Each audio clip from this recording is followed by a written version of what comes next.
Hello and welcome back to Parc Fermé Parlay with Kieran. Downey. The summer break is almost over. We're on the final day. It's race week again tomorrow. Zandvoort. Some of the teams have already started to arrive. I've seen the Red Bull trucks arriving. I've seen the Aston Martin team arriving. Cars are going to be on track very, very soon. We have made it, thank God.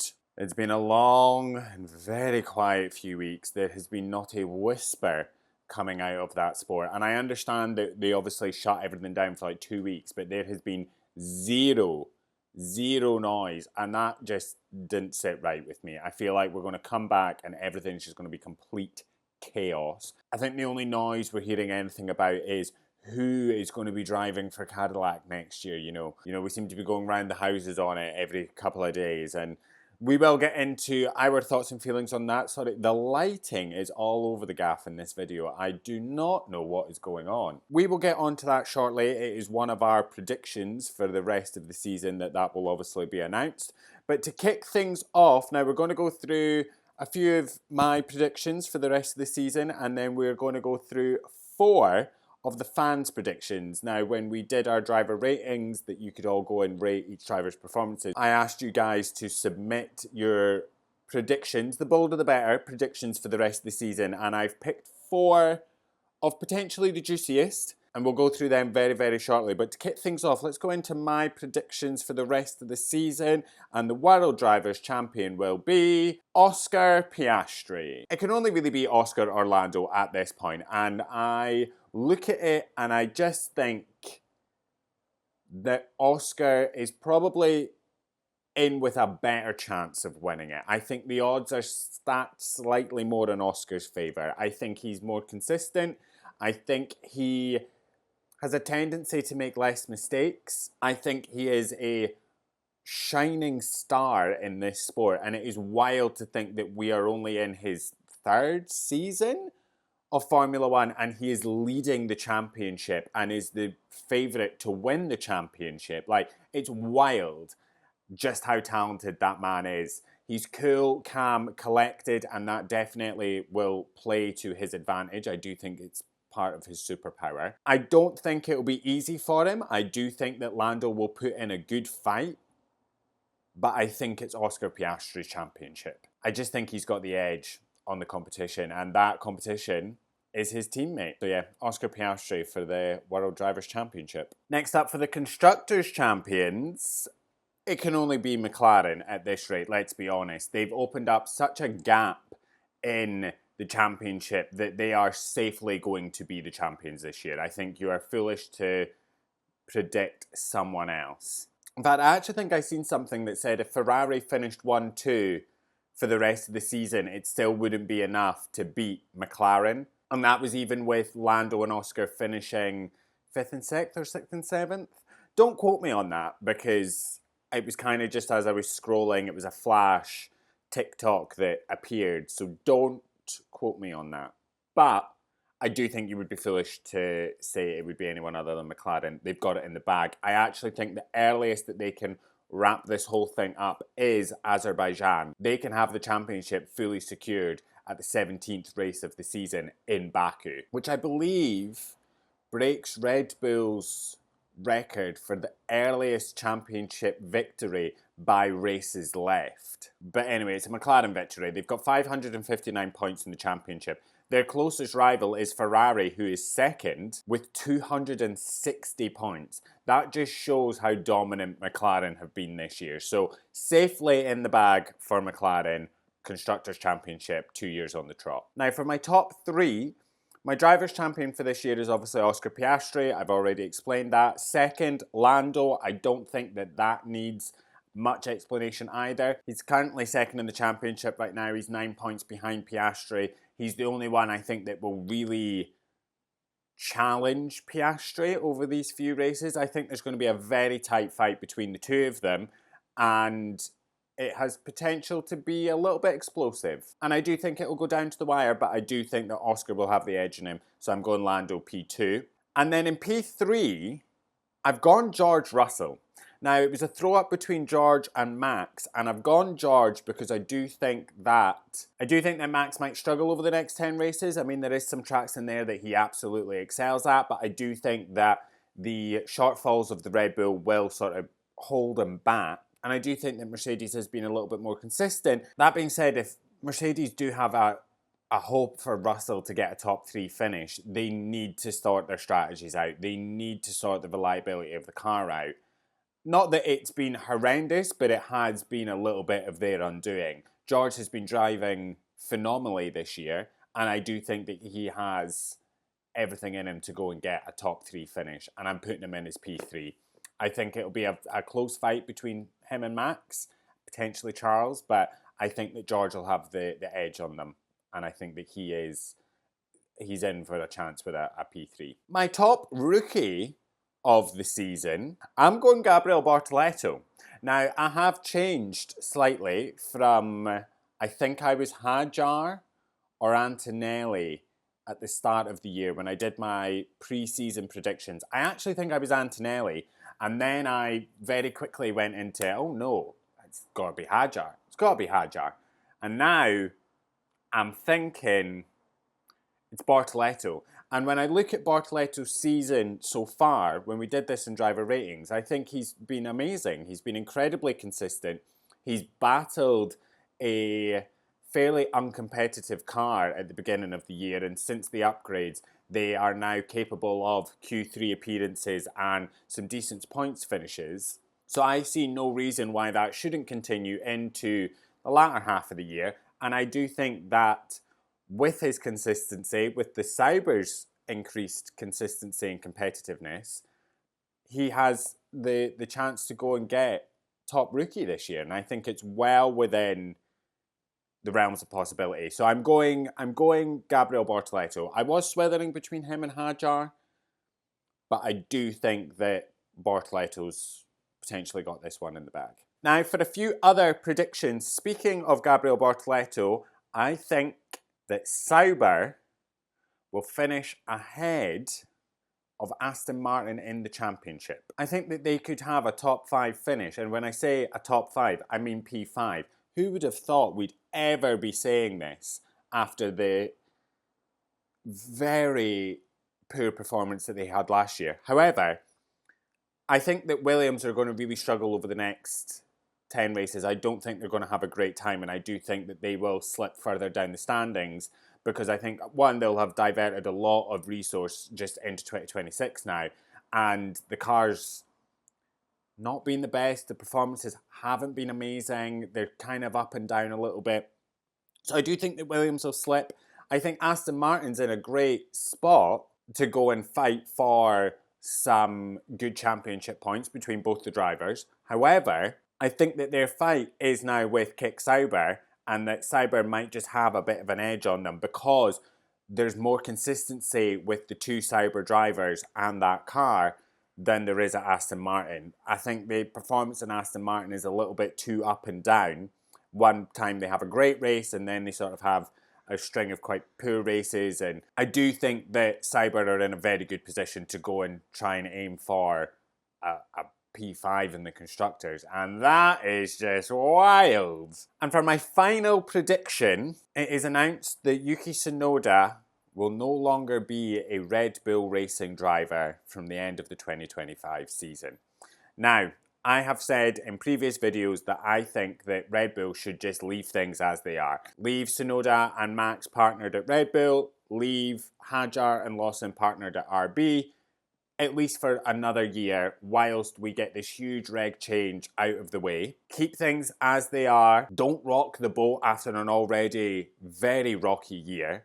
And let's get 1 year under our belts in these new regs and then start making decisions. However, it has been pointed out to me, and I cannot believe I forgot about this, but obviously this year marks the end of the partnership between Red Bull and Honda. As we obviously know, Red Bull's going to be entering a partnership with Ford, and that's how they're going to be building their own engines and yada, yada, yada. Honda is then moving to Aston Martin. Yuki Tsunoda is a Honda-backed driver, and I can't imagine that Ford would want someone with such ties to a competitor of theirs. let's be quite frank. With Honda also leaving Red Bull, Yuki's marketability within that team, in terms of sponsors and everything, kind of drops. So it doesn't actually make sense for them to keep Tsunoda as a Red Bull Racing driver. So I do think that we're going to be saying, Tara to Yuki Tsunoda, the Red Bull Racing driver, potentially saying Aya to Yuki Tsunoda, the Aston Martin reserve driver. Because I think that's what will happen. I think if he's leaving Red Bull, he's probably going to Aston Martin as a reserve. Because I don't think Fernando's going to be retiring for next year anyway. And Lance Stroll's not going anywhere. So I think that he'll move to Aston Martin in a reserve capacity until a certain point where Fernando, vacates into his ambassador role for the team and Tsunoda will take his place. So with that all in mind, I think that then Isaac Hadjar makes the step into Red Bull for next year to partner alongside Max Verstappen, and Arvid Lindblad, regardless of where he finishes within the championship, will be promoted into the Racing Bulls team to partner alongside Liam Lawson. That's what I think will happen. And I know this is a very big change from where I was like a week ago when we did mid-season driver ratings, where I said they should just keep everything where it is and don't be changing anything. And then I was speaking with someone and they were like, yeah, but Honda. And I was like, oh my God, that makes so much sense. Can't believe I forgot about that. Ta-da, Yuki Tsunoda. Hiya, Arvid Lindblad. So that's what I think we're going to get there as a breaking news. Yuki Tsunoda will leave Red Bull at the end of 2025. And that'll be the closing of that era and partnership between Red Bull, Yuki and Honda. Now for the fan predictions, for your guys' predictions, I picked 4. And out of the sort of 50 to 60 odd responses I got, there was a lot that just said Norris or that just said Piastri. So I was taking that as that's who you think will be winning the championships. So I've went for ones that were a little bit fleshed out or that weren't just Lando Norris, Oscar Piastri. And let's just get right into them. We're obviously speaking about McLaren anyway. And the first prediction is about McLaren, and it is, the season ends with a very tight title battle between the two McLaren drivers for the top spot.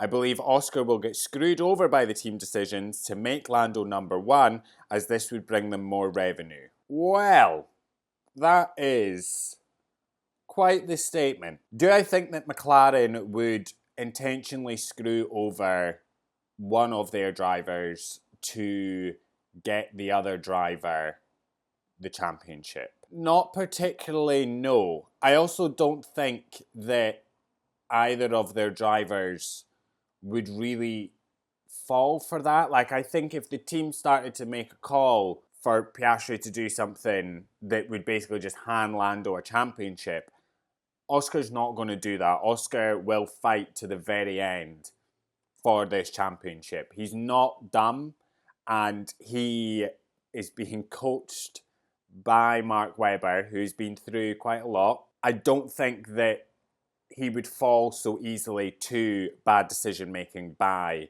McLaren. Now, we have seen in the past, to be fair, McLaren make some pretty rogue decisions, and we actually thought last year that it was going to cost them the Constructors' Championship because they couldn't just make a choice. I think regardless of what McLaren do, to be fair, there's always going to be one fan base that is pissed off. If they do anything to help Oscar, it's them favouring Oscar over Lando. If they do anything to help Lando, it's them favouring Lando over Oscar. They can't really win, to be honest. Do I think that Lando winning the championship would give McLaren more revenue? I don't know. I think it's...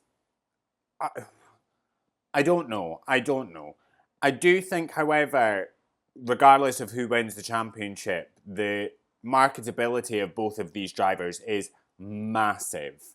And the popularity of both of these drivers is also huge. So I don't think that there's too much of an issue there.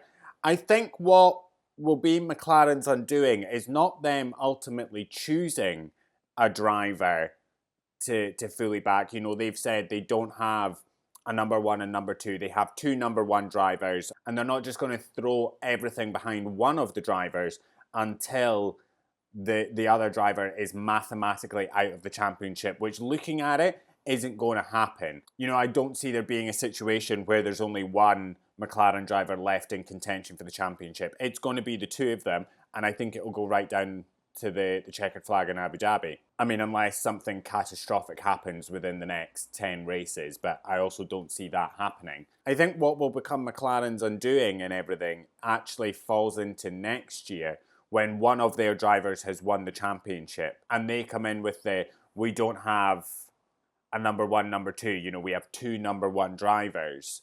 You ultimately can't have two number one drivers when one of them is a driver's champion. When one of your drivers is a driver's champion and the other is not, you cannot say you have two number one drivers, because one of them is a champion. And that is where I think McLaren's undoing lies, but we won't see the effects of that till next year when one of them is a champion. So do I think that McLaren will just make a decision to have Lando be the driver's champion and throw everything behind them and screw Oscar over so that they can get more money? I don't know. I don't think that would happen. They're very adamant that they will just let the boys race. It does feel like the team only really care about the Constructors' Championship.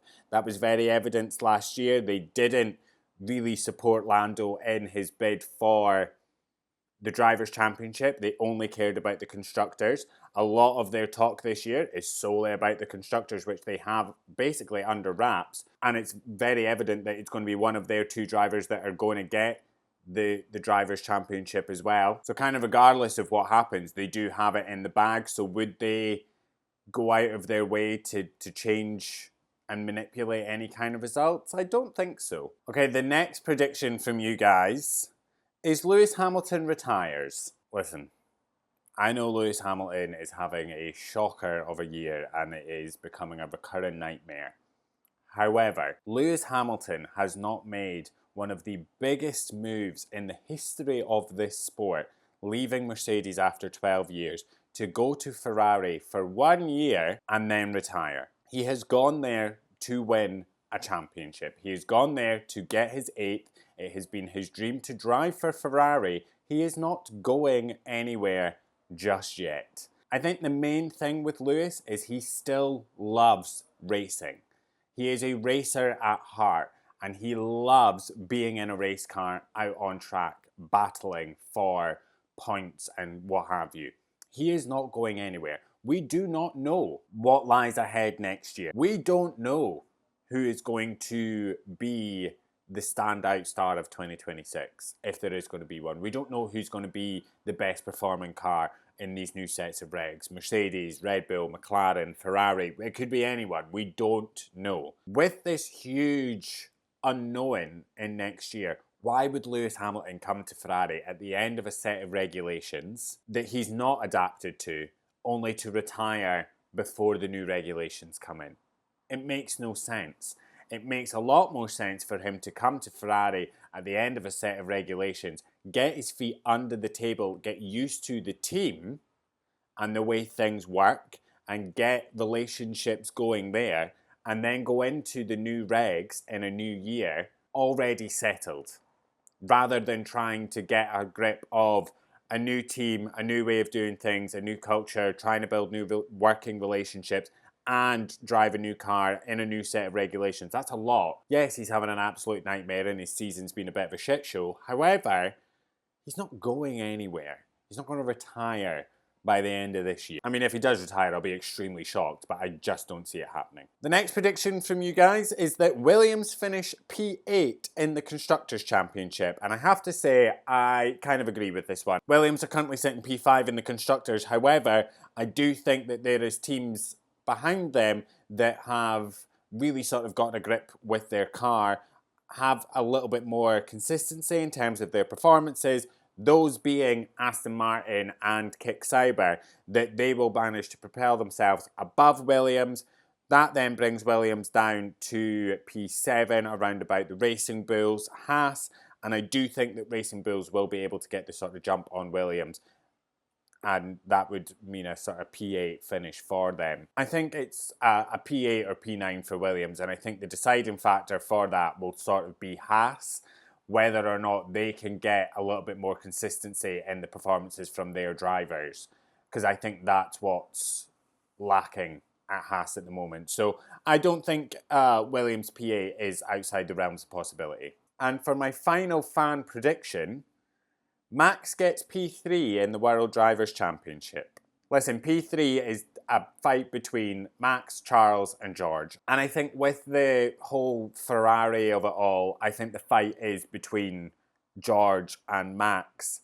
Max is an incredible driver, as we know. He manages to stick that car in places it does not belong. He is, sticking that car within the top three, sometimes on pole, sometimes a race win, when it is probably the fifth fastest car on the track. We know he's an incredible driver. We know he will put it all on the line to go and get a move done.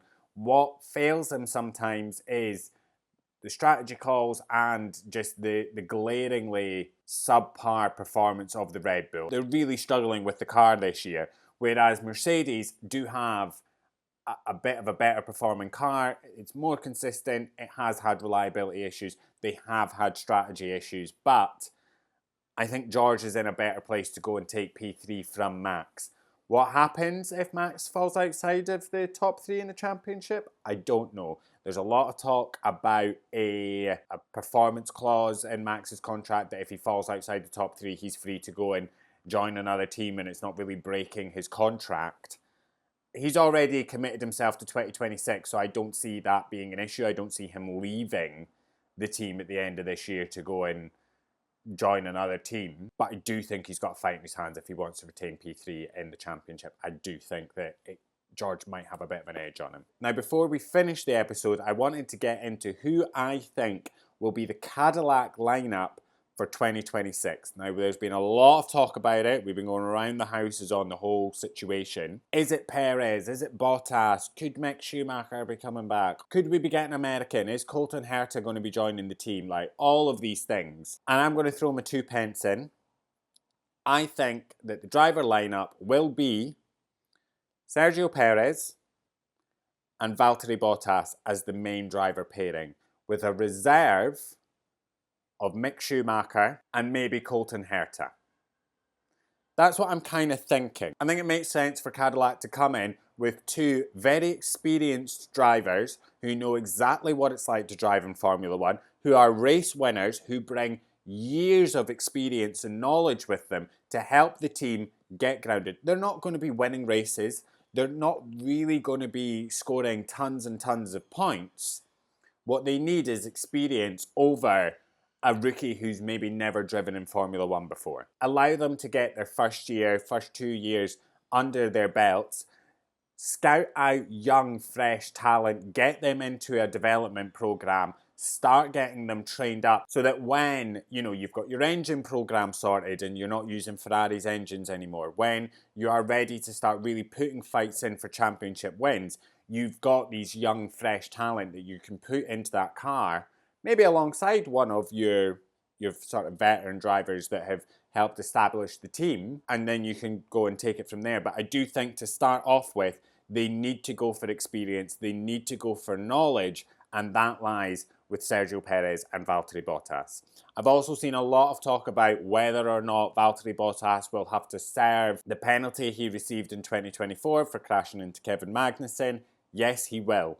Now, the reason that this caused a lot of conversation is because that there will be a rule change for next year that any driver that receives a penalty that has not served it within the 12 months, it will be scratched off their record. So if you get a penalty and then you stop racing, it gets scratched off your record and you no longer have to serve it. But that only applies to penalties handed out from the beginning of next year's season onwards. So Valtteri Bottas will still have to serve his penalty. It's the same as if Jenson Button came back, he would also have to serve his penalty, because they cannot retroactively scratch off people's penalties for a rule that they're putting in next year. So yes, Bottas will have to serve his penalty on his first race back next year if he is signed on to Cadillac. And that is everything from us. We will be back very soon with even more predictions for Zandvoort.